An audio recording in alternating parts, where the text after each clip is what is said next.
안녕하세요. 오늘도 서양살롱을 찾아주셔서 감사합니다. 저는 30대 여자입니다. 대학 시절에도 하고 싶은 것도 많고 꿈도 많은 당찬 여대생이었어요. 더 넓은 세상을 경험해보고 싶어서 호주 워킹홀리데이를 떠나게 됐죠. 영어도 배우면서 그곳 문화도 배우고 싶어 떠난 호주 생활은 막상 겪으니 생각했던 것과는 전혀 달랐어요. 워홀 홍보 책자에 나오는 것처럼 호텔 리셉션에서 멋있게 일할 줄 알았죠. 그런 꿈과는 달리 영어 실력이 부족한 동양인 여자에게는 그런 기회는 주어지지 않았거든요. 그땐 정말 어렸나 봐요.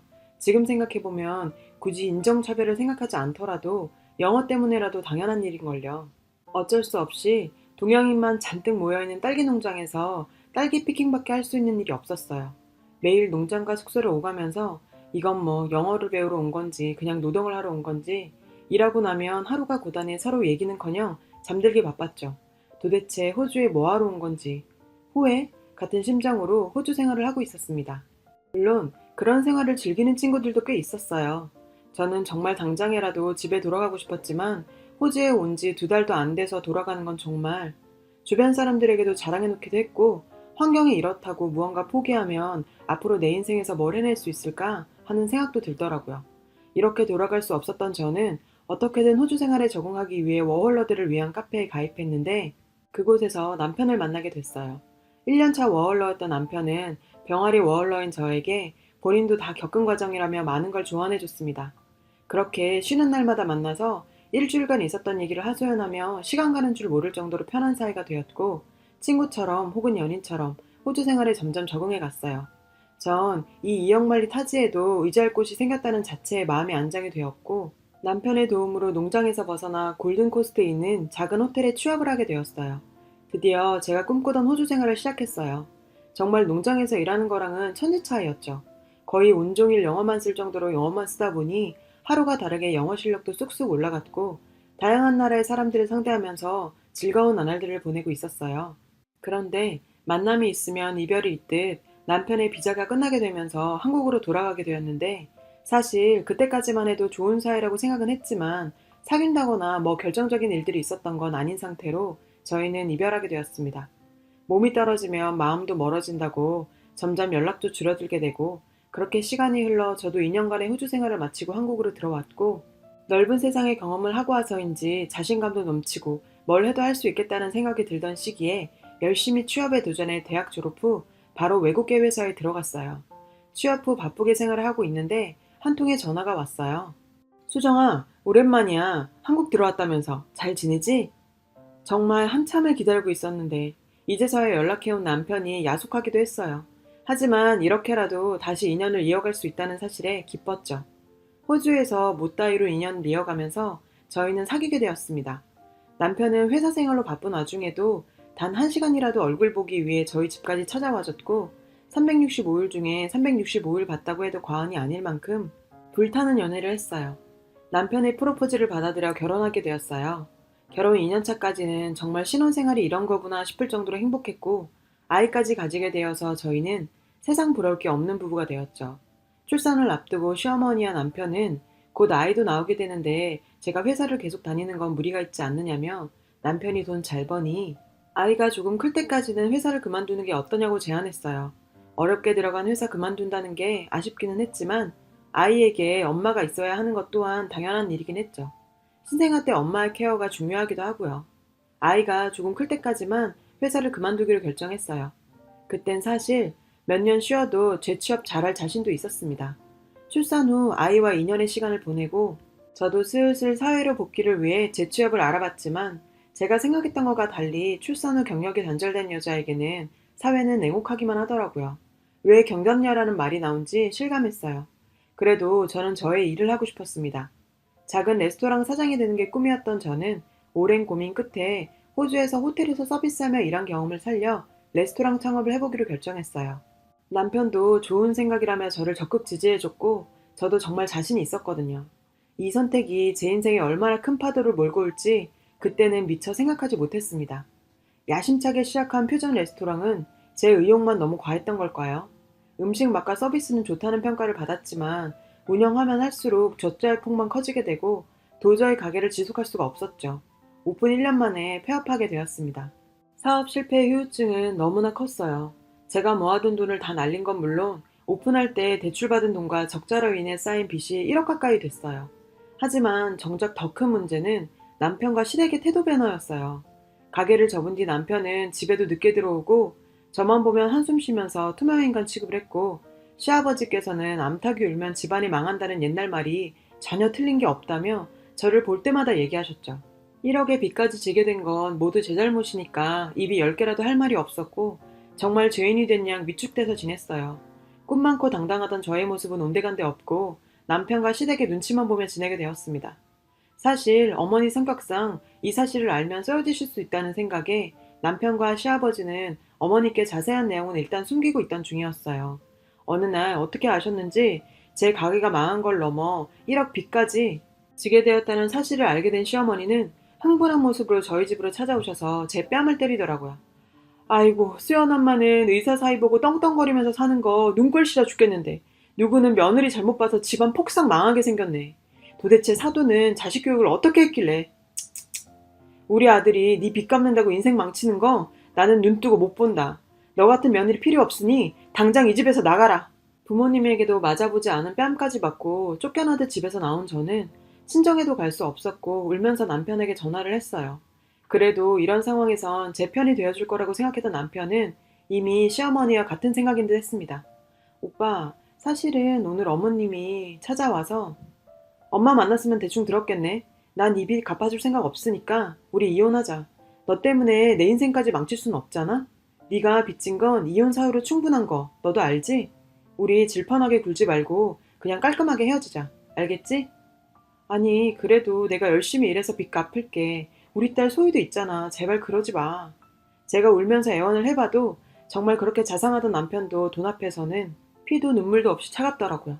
물론 제가 진 빚 남 탓할 생각은 없었고 아예 이해가 안 가는 것도 아니었지만, 아이까지 낳고 함께 산 부부 사이에도 그저 돈 앞에서는 그냥 남이 되는 현실에 저는 그저 할 말을 잃었습니다.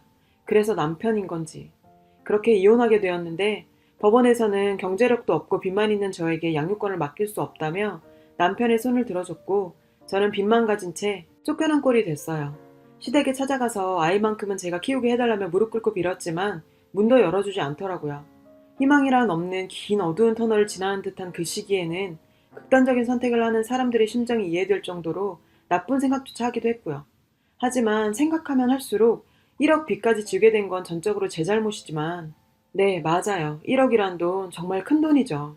하지만 어찌 보면 사람까지 버릴 만큼 큰 돈인가 그런 생각도 듭니다. 고작 1억 때문에 아이까지 뺏겨버린 이 상황에 오기가 생기더라고요. 빨리 빚부터 갚아야 우리 소희를 다시 데려올 수 있다고 생각하니 정말 가릴 일이 없었던 저는 레스토랑에서 일을 시작했습니다. 설거지 일부터 시작해서 재료 손질, 청소, 서빙까지 레스토랑에서 할 수 있는 일이라 일은 다 했고, 가게 운영해봤던 경험을 살려 레스토랑 운영에도 적극적으로 아이디어 내면서 레스토랑 일에 임하다 보니 설거지, 청소 업무로 시작해서 가게 매니저까지 승진하게 되었고, 매장 매출까지 올라가게 되니 사장님의 신뢰를 한 몸에 받다 보니 자신감도 가지게 되고 상처도 점점 치유되어 갔습니다. 그리고 사장님께서는 정말 뜻밖의 제안을 해주셨어요. 수정씨, 저랑 함께 일해볼 생각 없어요? 다름이 아니라 프랜차이즈 업체로 확장을 준비하고 있는데 제가 1년간 수정씨 지켜본 바로는 남들과는 다른 감각을 지니고 있는 것 같아요. 저랑 같이 일해볼래요? 저는 아직 빚도 있고 사업을 하고 뭐 그럴 여유가 없었습니다. 월급을 받아서 빚 갚고 하루라도 빨리 아이도 데려와야 했어요. 사장님이 제 아이디어를 높게 평가해 주셔서 사업 파트너를 제안했지만 사장님의 제안을 거절했어요. 사장님은 저의 아이디어와 감각만 필요해서 스카우트 제안을 하는 거라고 하시며 처음부터 아주 큰 돈을 벌지는 못하겠지만 지금의 월급보다는 조금 더 높은 월급을 안정적으로 주겠다고 하셨고, 사장님의 자본과 제 아이디어와 성실함으로 자신있게 느껴진다고 하시더라고요. 누군가에게 필요한 사람이라는 느낌, 정말 오랜만에 받았던 저는 고민 끝에 사장님의 제안을 받아들였습니다. 그리고 미치는 장사도 아니었고요. 그리고 정말 인생에서 마지막 기회라고 생각하고 2년간 미친 듯이 일했는데요. 사장님과 저, 그리고 직원들은 제 입장에서 봤을 때 제가 레스토랑 운영을 하면서 부족했던 점을 메꿔주며 좋은 시너지를 발휘했고, 2년 동안 꽤 많은 매장을 오픈하면서 프랜차이즈화를 성공시키고 있었죠. 불과 3년 전 레스토랑 말아먹고 시댁에서 쫓겨난 제가 프랜차이즈 업체 공동대표가 되었습니다. 일할 때 꼼꼼한 제 성격 탓에 순간 방심하면 놓친다는 생각에 하나하나 직접 체크해야 마음이 놓여서 특히 신규 매장 오픈 초기에는 직접 매장 관리까지 해드렸습니다. 어느 날 매장 관리를 하던 차에 여느 날처럼 점심시간이 되자 손님들이 몰려 정말 정신이 하나도 없을 때 익숙한 목소리가 들려왔어요. 얘들아, 여기가 요즘 그렇게 소문이 자자하더라. 그 목소리에 돌아본 자리에는 전 시어머니가 저를 하찮다는 눈으로 쳐다보며 있었어요. 어머, 너 여기서 알바하니? 여기 서비스 좋다고 하더만 직원 수준이 이래서야. 여기 사람들은 네가 남의 아들 인생 망칠 뻔해서 이혼당한 거 알고 있니? 여전히 변하지 않은 시어머니는 저를 아직도 하찮은 며느리 취급하면서 악담을 퍼부었어요. 저도 참 바보 같죠. 3년이나 흘렀는데도 그런 시어머니 모습에 트라우마가 떠올라 혼미하더라고요. 시간이 많이 흘러서 괜찮을 줄 알았는데 그래서 스텝 준비실에서 멍하니 앉아 있었습니다. 어느 정도 시간이 흘렀을까요? 갑자기 이래서야 내 딸을 어떻게 다시 데리고 올까 생각하니 정신이 바짝 차려지더라고요. 다시 홀로 나왔죠. 친구분들과 식사를 하고 있더군요. 저한테 그렇게 악담을 퍼붓고는 밥이 입으로 넘어가는지 우걱우걱 잘 먹고 있는 그 모습에 정말 겨우 저런 인간한테 시달린 거 생각하니 오히려 화가 났고 그래서 그 테이블로 갔어요. 인사가 늦었네요. 안녕하세요. 결혼식 때 다들 뵀죠? 뭐 이혼했지만 그래도 인사는 해야 할 것 같아서요. 아니 뭐 하는 짓이야? 니깎게 먼 게 내 친구들한테 인사를 해? 니 주제에 맞게 굴어. 들은 척도 안 하고 그 테이블에 같이 앉았어요. 처음부터 저에게는 그 여자 허락은 필요하지 않았거든요. 이게 보자 아니 밥맛 떨어지게 어디서 알바 주제에 손님 테이블에 앉아? 직원 교육이 엉망이구만. 여기 사장 나오라 그래. 참 어디서 본 건 있는지 사장 찾아대는 어머님께 조용히 명함 한 장을 내밀었어요. 제가 여기 프랜차이즈 대표예요. 사장 부를 필요 없이 그냥 저한테 말씀하시면 돼요. 어머니는 적잖게 당황하신 듯 말까지 더듬으셨고 같이 온 친구분들도 웅성웅성 되셨어요. 이혼하고 나서 일이 술술 잘 풀리더라고요. 이럴 거면 하루 빨리 이혼할 걸 그랬어요. 아들 인생 말아먹은 게 제가 아니라 제 인생 맡고 있었던 게 그쪽 집안이었나 봐요. 말했더니 손을 부들부들 떨더라고요. 어머, 또 때리시게요? 아직도 그 손버릇 못 고치셨어요? 저 때리면 이제 범죄예요, 범죄. 집안 말아먹으려니라고 얼마나 때리시던지요. 다 지난 일이니 이렇게 웃으면서 말할 수 있죠. 어머님 폭력 잘 쓰시잖아요. 새며느리 들이시면 때리지 마세요. 제가 멍청했으니 그냥 넘어갔지 고소당해요. 친구분들도 조심하세요. 이분 손버릇 장난 아니거든요. 제 말에 반박도 못하고 그저 할 수 있는 게 욕짓거리밖에 없는 걸 보니 저런 여자한테 절절 매던 제가 다 한심스러울 정도였어요. 혹시 저기 수연씨 어머니시죠? 어머님께 얘기 많이 들었어요. 지질이도 가난했던 년이 의사 사위 보고 나서 어깨에 힘들어가서 떵떵거리면서 사는 거 꼴 보기 싫다고 그렇게 말씀하시던데 아직 잘 만나고 계시네요. 얼마나 뒷담을 해대는지 제가 친구분들 이름도 외울 정도였다니까요. 당황한 표정으로 제 입을 막아보려 했지만 이미 엎질러진 물을 주워 담기는 늦었어요. 주변 친구들의 시선은 이미 싸늘해진 후였고 가게의 손님들도 수군거리기 시작했습니다. 그렇게 당당하던 그 여자는 얼굴이 사색이 되더니 부들부들 떨면서 가게를 나갔는데요. 정말 친구들 앞에서 본인의 가면이 벗겨진 그 여자가 꽁지 빠지게 도망가는 걸 보니 좀 고소하더라고요. 저녁에 전 남편에게 전화가 왔어요. 그렇게 울고 매달리면서 전화해도 전화도 받지도 않던. 야, 너 우리 엄마랑 무슨 일 있었던 거야? 오랜만이네. 오늘 어머님 뵀는데 여전하시더라. 여전히 내가 자기 며느리인 줄 알고 함부로 대하시던데 너 도대체 무슨 말을 했길래 엄마가 죽는다고 난리를 치냐고. 내 인생 망친 것도 모자라 우리 가족을 다 망치려고 드는 거야? 네 인생이 왜? 네가 빚을 갚아주기로 했어. 뭘 했어? 마누라한테 빚 생기니까 지 피해보기 싫어서 그냥 아이까지 빼앗아 내쫓아놓고 이 비겁한 놈아. 그랬더니 남편은 이혼할 때 위자료 청구 안 한 것만 해도 다행으로 생각해야지 제가 염치도 없다며 빚밖에 없는 여자가 무슨 아이를 키운다는 거냐고 앞으로 아이 볼 생각 꿈도 꾸지 말라더라고요. 아, 너희 엄마가 말 안 했니? 나 네 엄마가 오늘 온 식당 대표야. 네가 나 버려줘서 인생 역전됐네. 이걸 고맙다고 해야 하나? 그렇게 전화를 끊어버렸어요. 다음날 전화가 또 오길래 당연히 안 받았죠. 제가 그런 인간이랑 할 얘기가 있나요? 그랬더니 다음날 바로 저를 찾아왔더라고요. 앉자마자 한다는 말이 저보고 정말 여기 대표 맞냐고 합니다. 그래서 대표 명함을 주고 확인시켰죠. 그 명함을 봤더니 남편이 보고 손을 벌벌 떨더라고요. 모전자잔인 건지 지 엄마도 손을 떨더니 지는 또 손을 왜 떠나요?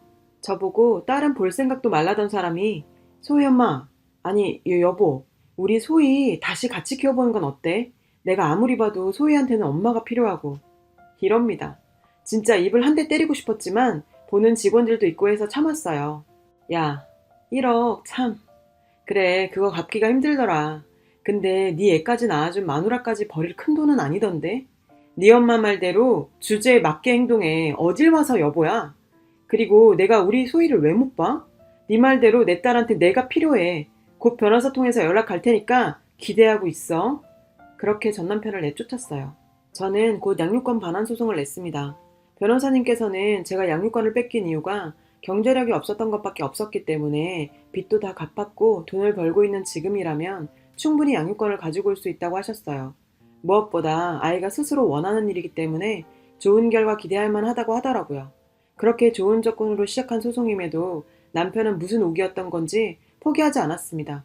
양육권 반환 소송 과정은 피가 말렸죠. 다행히도 재판부는 아이의 의사를 반영해서 제 손을 들어줬고 아이를 제 품으로 데리고 왔습니다. 지금은 회사에서 제 상황을 배려해줘서 한 달간 쉬면서 아이와 시간을 보내고 있어요. 제 딸을 다시 품에 안은 지금이 정말 행복합니다. 그동안 못 보낸 시간 보상하듯 같이 맛있는 것도 먹고 예쁜 옷도 사주고 그렇게 보내고 싶어요. 정말 인생은 한 치 앞도 모르는 거네요. 인생 최악의 상황에서 희망을 찾고 완전히 새로운 인생을 살게 될 줄 정말 몰랐어요. 잠든 아이를 보니 참 많은 생각이 드는 밤입니다. 정답 없는 인생, 살다 보면 희망 가득 찬 날도 오는 거겠죠. 이 글 읽어주신 분들도 행복하시기를 바랍니다. 여러분, 사연 댓글에 응원과 현명한 조언 부탁드려요. 좋아요와 구독은 저에게 큰 힘이 됩니다. 오늘도 좋은 일 가득하세요.